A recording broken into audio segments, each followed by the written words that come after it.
Good evening. Cheers.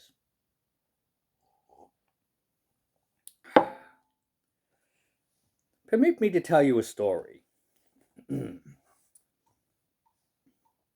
It started well before our time. Tom Wills went down in history.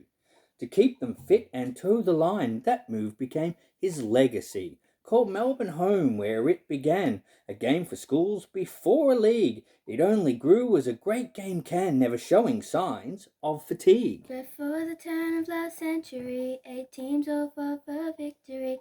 The VFL was going to be the game for our country. As time moved on, some states joined in, creating their own form of discipline. It became a war between them all, known as a state of origin. The 80s came and South Melbourne went. To Sydney they were heaven sent, and Brizzy was to join the fold, for Fitzroy not so bold. And so the AFL had come about. South Aussies weren't gonna be left out. With WA 18 teams were in, and hating football became a sin. Before the turn of this century, 18 teams fight for victory.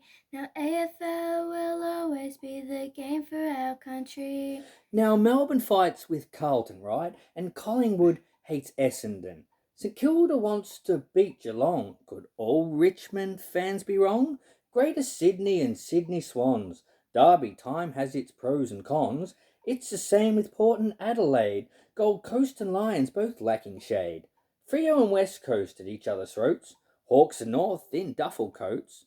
Doggies fight to stay afloat, but the winners will always gloat. So in the new millennium, there's room to grow.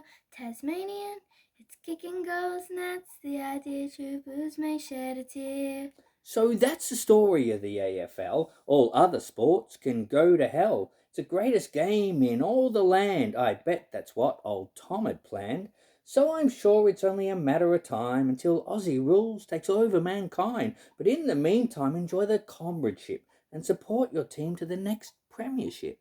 The sport that all Australians love, it's like a jewel sent from above. Be in your home on the MCG around our great country. Cheers. I hope you enjoyed it.